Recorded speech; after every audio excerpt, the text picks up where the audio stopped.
오늘 2월 달 진리의 말씀 교리 강론인데요. 우리가 지난 1월 달에 들었던 말씀에서 그리스도께서 낮아지시고 높아지심을 통해서 구원을 이루셨다.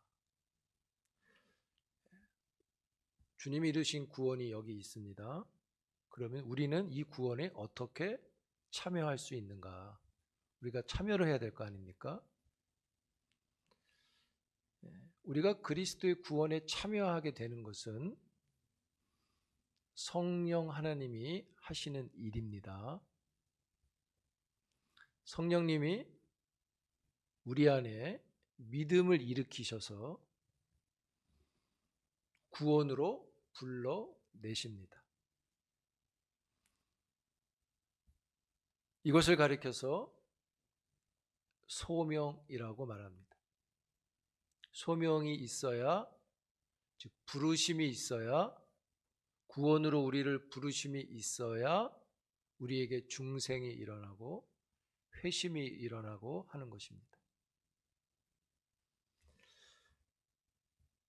소명을 부르심이다라고 하는데, 이 부르심은 그냥 부르심이 아니라 효력이 있는 부르심이라고 말합니다.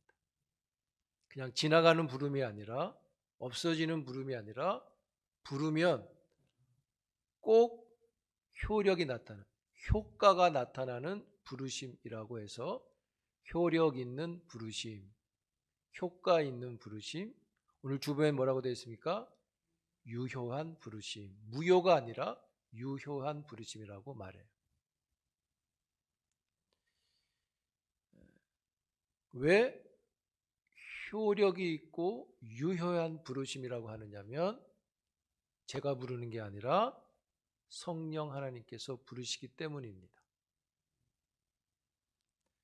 성령 하나님이 하시는 일이기 때문에 이 부르심에는 실패가 없습니다.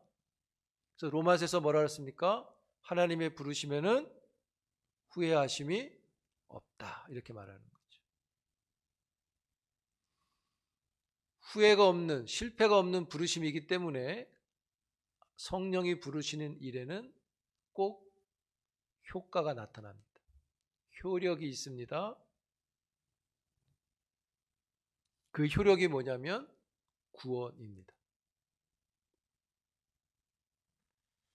효력적 부르심이라고 하는 것에는, 그 이면에는 효력이 없는 부르심도 있다는 게 말이 됩니다. 부르심에는 크게 두 가지로 구분을 합니다. 외적인 부르심, 내적인 부르심. 외적인 부르심은 일반적인 부르심이고, 내적인 부르심은 특별한 부르심이라고 여기면 됩니다.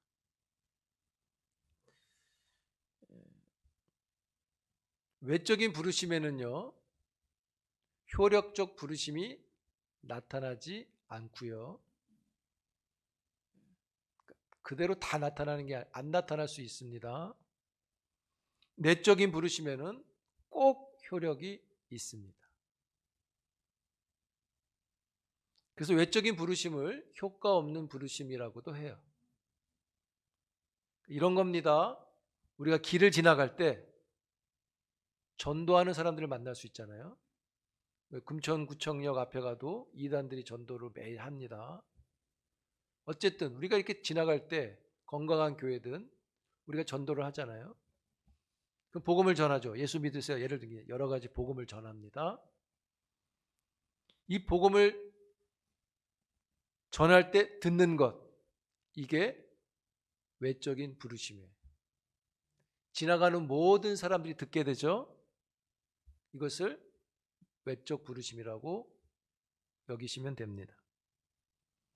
그런데 사람들이 듣긴 듣는데 어떻게 지나가죠? 할렐루야 하고 지나갑니까? 그냥 훅 지나가죠. 이렇게 전도해도 신경 안 쓰고 막 지나가죠. 외적으로 불렀는데 효과가 없는 일이 되어지는 겁니다. 그 사람들에게. 좀 잘 들어야 되는데 그냥 듣느니 마느니 지나가 버리는 거예요. 부름을 받긴 받았는데 효과가 없어요. 이게 외적 부르심이라고 여기시면 됩니다. 모든 사람이 다 듣는 겁니다. 근데 효력이 안 나타나는 일들이 있다는 거죠.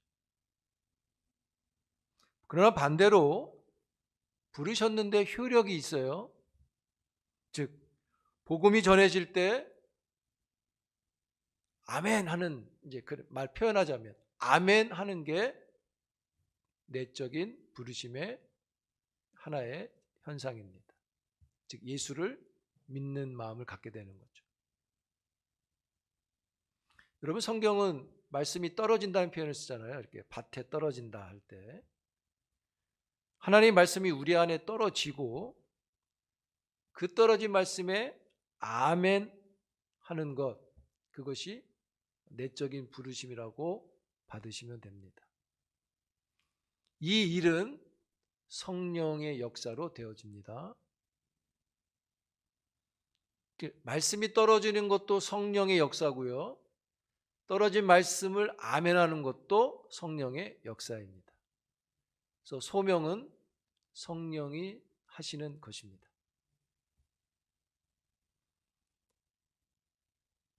그 말씀이 이렇게 떨어질 때, 이걸 다른 표현으로 하면 말씀을 들을 때 뭐가 생깁니까? 말씀을 들으면 믿음이 일어나고요.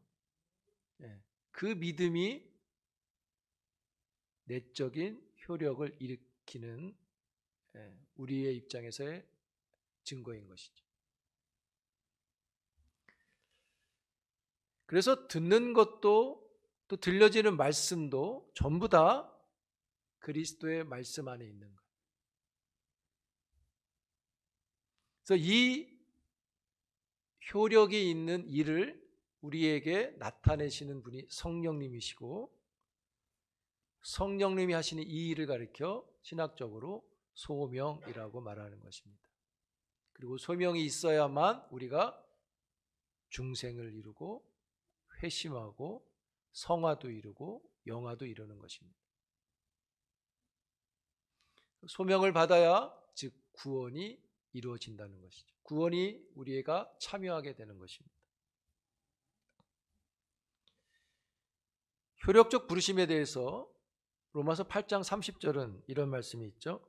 미리 정하신 그들을 부르시고 부르신 그들을 의롭게 하시고, 그게 무엇입니까? 소명받고 구원받는 거죠. 우리 이것을 의롭게 됐다는 걸 또 칭이라고도 말하죠. 그러니까 여러분, 미리 정하신 자들을 소명하는 겁니다. 그냥 점 찍어서 누구 부르는 게 아니라 미리 정하신 자들을 부르시는 겁니다. 그래서 어떤 사람은 모태에서부터 부름을 받기도 하고, 어떤 사람은 태어난 이후에 부름을 받기도 하고, 좀 더 쉽게 표현하면 어떤 사람은 50대에 부름을 받기도 하고, 어떤 사람은 70대에 부름을 받기도 하고, 어떤 사람은 아주 젊을 때 부름을 받기도 하고. 그러나 우리가 어느 시기에 부름을 받든 동일한 게 있는데, 그것은 뭐냐면 늦게 불러도 이 구원의 단위는 영원한 생명이라는 것입니다.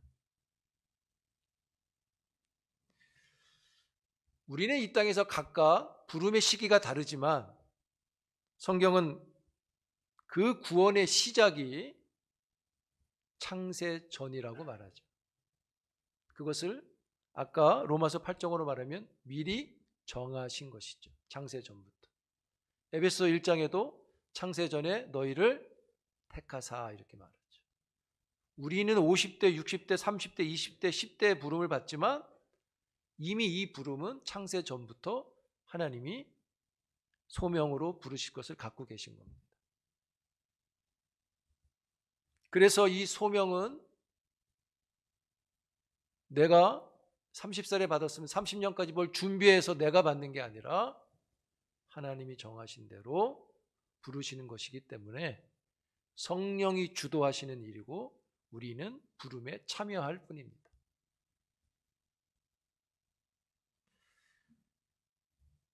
이 효력 있는 부르심을 그래서 하나님의 사역이라고 하는 것입니다. 사람이 끼어들 것이 하나도 없는 겁니다. 소명, 말씀드렸듯이 소명이 있어야 중생도 있고 회심도 있고 칭의도 있고 성화도 있고 다 이런 것이죠. 소명이 굉장히 우리에게 중요한 것이죠. 여러분, 요한계시록 3장인가요? 볼지어다 내가 문 밖에 서서 두드린다 이렇게 했잖아요. 이 두드리는 게 소명입니다. 우리가 그 소명을 듣고 두드리는 소리를 듣고 문을 열면 우리가 그와 더불어 먹고 마신다고 말하죠. 소명이 우리의 구원의 부름인데 문을 열면 그와 더불어 먹고 마시고, 이것은 더불어 먹고 마신다는 것은 한 가족이라는 의미를 말하는 것입니다. 한 상에서 같이 밥 먹는 가족을 가리키는 거예요. 그래서 시편도 그렇게 말하죠. 여호와는 나의 목자시니 내게 상을 베푸신다 할 때 이 상이 밥상을 가리켜요. 한 가족임을 가리키는 것입니다. 한 가족이 되려면 부름을 받아야 돼요. 소명이 있어야 됩니다. 그 소명을 하나님께서 우리에게 주시는 것이죠. 그러면 하나님이 우리를 효력 있도록 부르시면 우리에게는 어떤 일이 일어나는가? 우리도 뭔가 알아야 될 거 아니에요? 내가 부름받은 걸 알아야 될 거 아니에요? 그냥 하나님은 불렀는데 우리가 모르면 그 소용없잖아요. 우리에게 효력 있게 부르셔서 그 효력을 우리가 어떻게 느낄 수 있느냐, 경험할 수 있느냐, 여러분들 다 갖고 계실 거예요. 하나님 여러분 부르셨을 때 첫째로 우리가 변화를 일으키는 건 죄와 비참함을 깨닫게 되죠. 죄인임을 알게 되죠. 난 죄인이야 이렇게 하죠. 슬퍼하죠. 정서의 변화가 일어납니다. 둘째로 우리의 마음이 밝아져서 그리스도를 알게 하시죠. 그분이 우리의 구원자이심을 알게 하죠. 지식의 변화를 얻게 합니다. 세 번째, 그 놀라운 감격이 우리의 의지를 새롭게 해요. 결단하게 해요. 그래서 주를 위해 살고 싶은 마음을 갖게 해서 의지의 변화가 일어나게 하죠.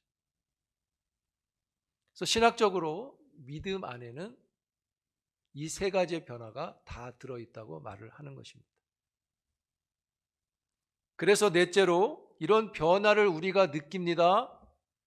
그래서 우리가 이 변화를 느끼고 설득을 받아서 그리스도를 영접하고 구원을 받게 되는 게 소명입니다. 옆 사람이 아무리 너 구원받았어라고 해서 되는 게 아닙니다. 내가 죄인임을 깨닫고 내 안에 그리스도가 구주라는 것을 알게 되고 그분을 위해서 믿고 살아가겠다고 하는 변화가 일어나는 것, 그게 소명이 주는 우리가 경험하는 의식의 변화인 거죠. 이런 일들이 일어나게 하시는 것, 그래서 효력이 꼭 있는 부르심이라고 하는 겁니다. 그래서 다른 말로 하면 이 효력적 부르심은 불가항력적 부르심이라고 받으셔도 됩니다. 거절이 안 됩니다. 효력이 꼭 나타납니다.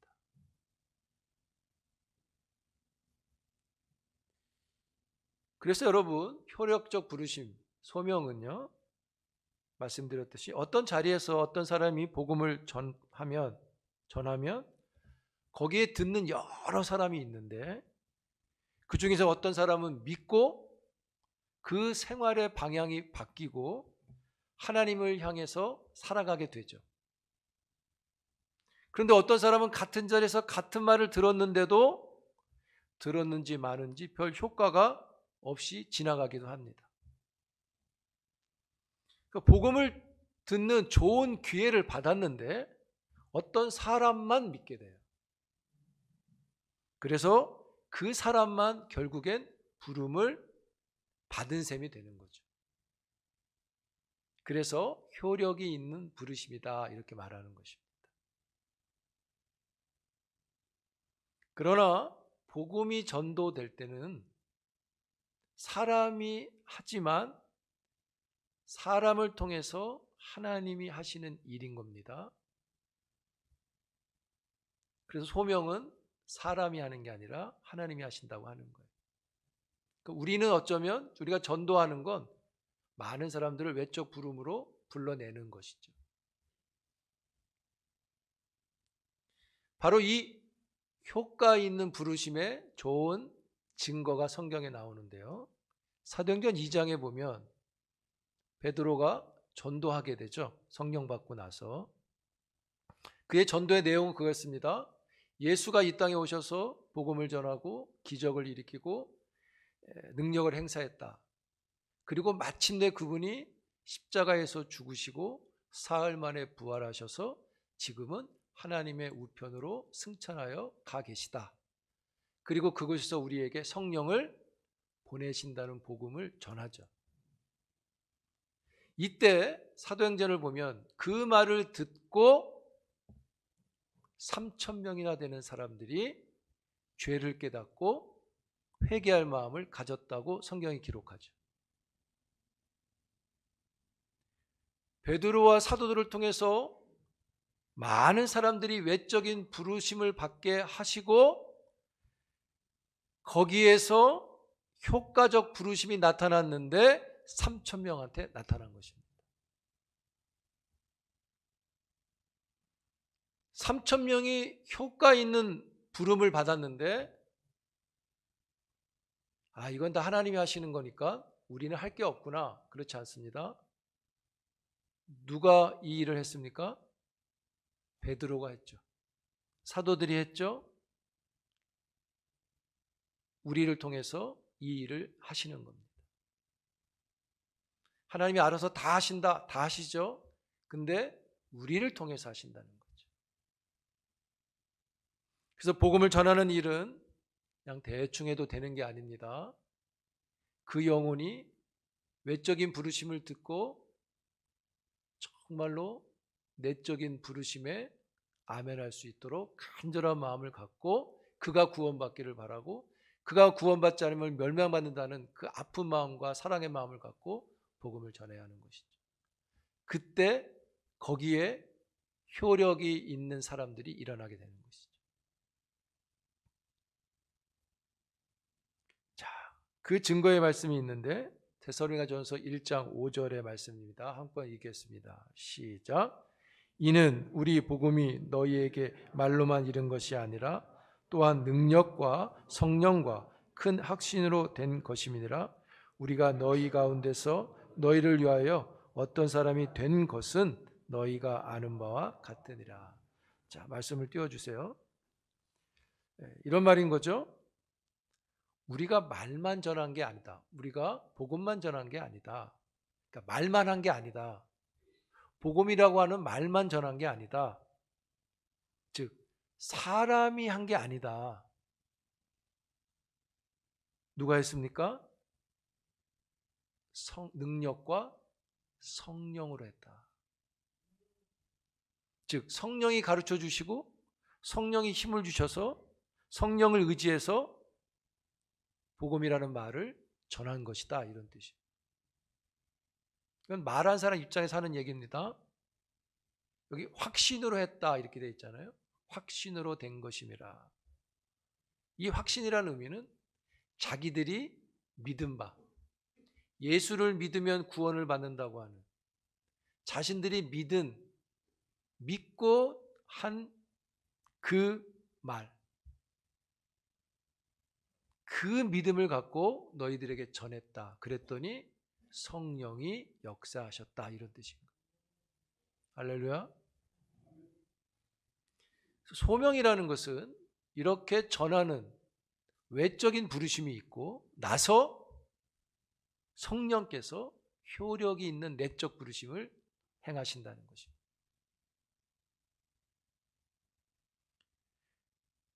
효력적 부르심은 한 번 있는 겁니다. 두 번 있는 거 아닙니다. 구원의 부름은 한 번 있는 겁니다. 근데 성령 하나님이 했기 때문에 실패가 없는 거죠. 그래서 구원받으면 취소가 없다고 말하는 것입니다. 하나님이 소명으로 불러주셨는데 부르고 나서 한 이틀 있다가 얘야 잘못 불렀다 야 이렇게 하지 않는다는 거예요. 어제 불렀다가 까먹고 1년 있대 또 부르고 그러지 않는 겁니다. 이 말은 어떤 뜻입니까? 소명을 받으면 하나님이 끝까지 그를 하나님의 나라로 인도하신다는 거죠. 할렐루야. 자, 여러분 에스겔 36장 26절에 보면 이 말씀인데 중요한 말씀 한번 읽어볼게요. 시작. 또 새 영을 너희 속에 두고 새 마음을 너희에게 주되 너희 육신에서 굳은 마음을 제거하고 부드러운 마음을 줄 것이며. 우리 마음이 부드러워졌어요. 여러분 여기 보시면 내가 부드러워져서 복음을 받는 게 아닙니다. 복음이 들어오니까 부드러워지는 거죠. 말씀으로 보면 새 영이 내 안에 들어와서 부드러워졌다고 얘기하죠. 새 영이 들어오면 부드러워집니다. 이 새 영이 신약 시대로 말하면 오늘 우리가 말하는 걸로 말하면 소명 때문에 부드러워지는 것입니다. 소명 받으면 마음이 부드러워지는 거예요. 새 영을 받으면 부르심을 받으면 그러면 어떻게 되느냐? 부드러워진 그 사람이 어떻게 되느냐? 에스겔 36장 27절 그 다음 절입니다. 시작. 또 27절이요. 에스겔 36장 27절 없나요? 네, 같이 있습니다. 시작. 또 내 영을 너희 속에 두어 너희로 내 율례를 행하게 하리니 너희가 내 규례를 지켜 행할지니라. 자, 여기 보세요. 새 영을 너희 속에 두니 부드러워졌죠. 부드러워지니까 어떻게 된다고 그랬습니까? 하나님의 말씀을 따라 산다고 말하죠. 바뀌어버린 거죠. 아스팔트 같은 마음이 부드러운 마음이 되어지는 거예요. 자, 대표적인 사람이 있죠. 바울입니다. 바울이 박해하러 다메섹으로 막 가는데 다메섹상에서 소명을 받죠.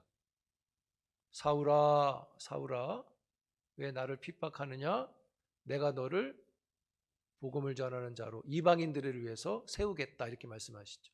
그를 불렀어요. 하나님, 예수님이. 소명받은 겁니다. 그랬더니 어떻게 됐습니까? 예수를 향해서 아스팔트 같은 사람이 예수를 향해서 부드러운 사람이 된다. 예수 믿는 사람 잡으러 갔는데 이제는 예수 믿으라고 전도하러 다니는 것이죠. 왜요? 마음이 바뀌니까. 새 영을 받으니까. 소명을 받으니까 새로워진 것이죠. 그게 성령이 하시는 적용인 것입니다. 확 바뀌는 거예요. 소명 받으면 바뀌는 거예요. 죄인이 의인이 되고 멸망이 영생이 되는 것이죠. 그래서 핍박하던 예수가 이제는 자기의 주님이라고 말을 해요. 주를 향해서 마음이 딱딱했었는데 이제는 그 마음이 너무 부드러워졌어요. 이게 소명받은 자의 증거입니다. 소명받으면 왜 이렇게 되느냐? 성령이 임하고 영적인 이해를 얻게 되고요. 그러다 보니까 보지 못하는 것을 보게 되고 듣지 못하는 것을 듣게 되고 하지 못하는 것들을 하게 되기 때문이에요.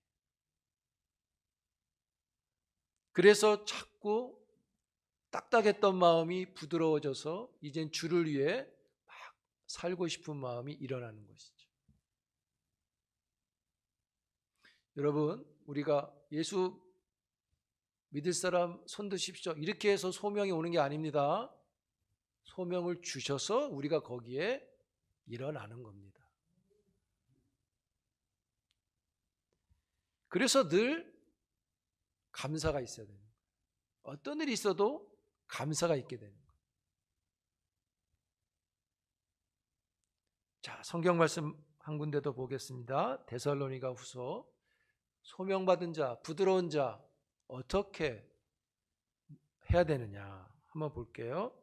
2장 13절 14절입니다. 시작. 주께서 사랑하시는 형제들아, 우리가 항상 너희에 관하여 마땅히 하나님께 감사할 것은 하나님이 처음부터 너희를 택하사 성령의 거룩하게 하심과 진리를 믿음으로 구원을 받게 하심이니, 이를 위하여 우리의 복음으로 너희를 부르사 우리 주 예수 그리스도의 영광을 얻게 하려 하심이니라. 14절 보시면 너희를 부르사, 너희에게 소명으로 부르사 그리스도의 영광을 얻게 하려 한다.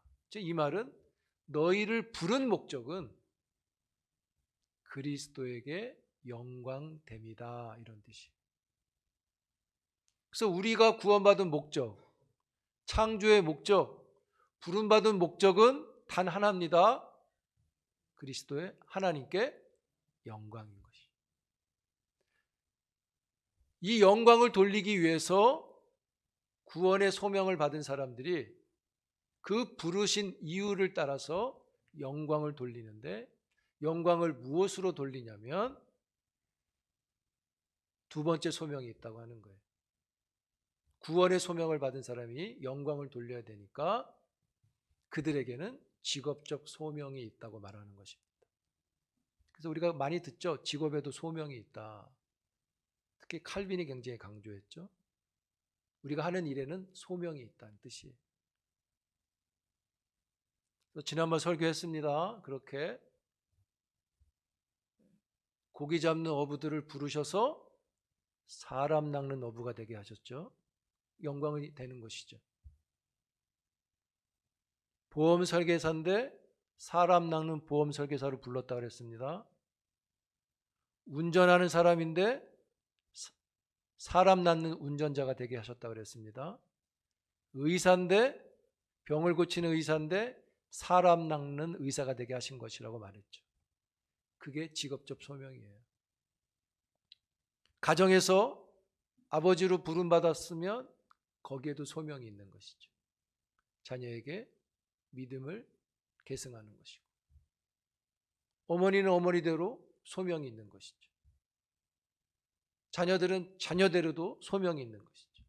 학생은 학생으로서, 그리고 교회적으로는 직분이 소명입니다. 직분을 기이 여길 줄 알아야 됩니다. 우리가 누구를 부를 때 누구누구야 불렀는데 막 뛰어가서 부르셨습니까? 그랬더니 잘못 불렀다 그러면 참 허무하잖아요. 하나님이 우리를 부르시는 그런 일은 없단 말이죠. 이유가 있고 목적이 있죠. 여러분들이 소명받은 자로서 그리스도의 영광됨이 되는 하나님의 사람들이 되기를 축복합니다. 소명의 목적은 하나님께 영광입니다. 그 영광을 이루는 곳으로서 우리에겐 직업적 소명들이 있다고 하는 것입니다. 여러분, 소명자로 경건의 큰 유익을 얻기를 축복합니다. 너무 귀한 걸 우리가 받았잖아요. 하나님이 우리를 너무 분명한 곳으로 부르셨잖아요. 그 소명이 우리에게 구원을 이루고 구원의 자녀로 필요한 곳에 필요한 사람으로 세워 놓으셨죠. 그 부름의 소명을 잘 이루어가는 하나님의 종들이 되기를 축복합니다. 그게 복음이에요. 그 사람이 복음의 사람입니다. 복음의 길에서 소명의 큰 뜻을 잘 감당하는